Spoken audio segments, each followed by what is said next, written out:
Hello, this is Jason Huang. I believe that fallacy have been the nightmares of so many people. And I, as an English major, have a lot of this kind of problems as well. So I assume that the many classmates of mine who are also English majors have this kind of problem where they commit some fallacies. Well, you may have just noticed that I have just made a fallacy, and the fallacy is called false equivalence. So what is false equivalence? And the pattern is like this.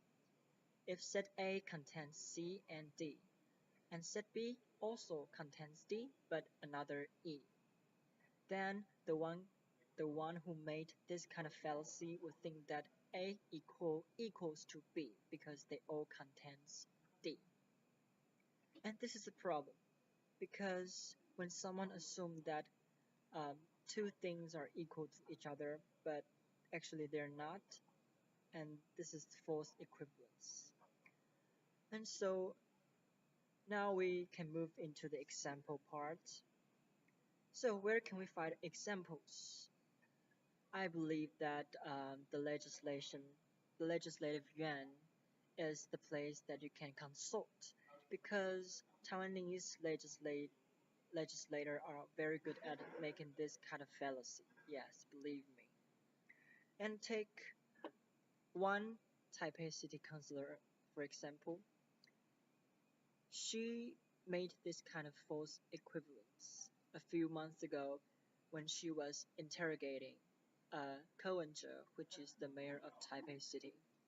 She says that if Zhu Lilun, who is the mayor of New Taipei City, is responsible for the air pollution in New Taipei City area, then Ko Wen-je, as a mayor as well, has to be responsible for the air pollution in New Taipei City because he is a mayor as well. And this is definitely a false equivalence because, yeah, why Ko-Wen-je need to be responsible for the air pollution in New Taipei City? And the second example is this. When KMT legislator Huang was interrogating the head of Hakka committee a few days ago. And by the way, Hakka committee is the committee that promotes Hakka culture. And Huang Zhaoshun, she claimed that um,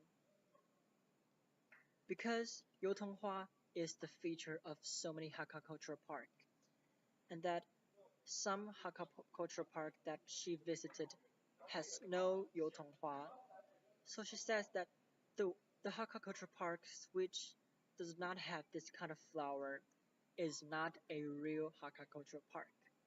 But this is definitely a false equivalence because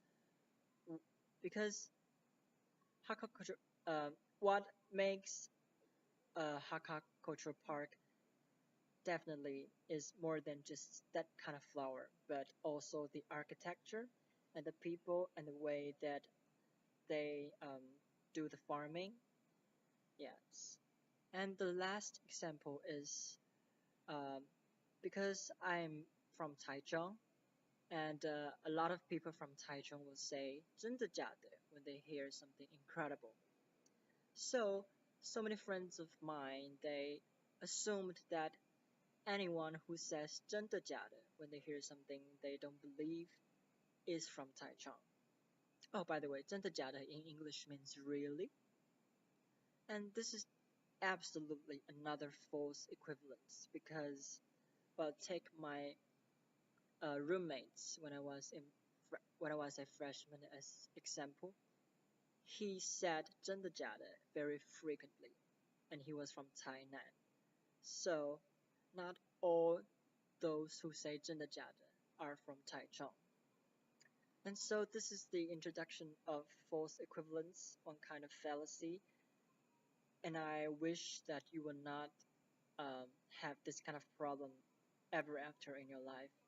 And I wish every day of your life afterwards are happy. Okay. Oh, it's happy. And thank you.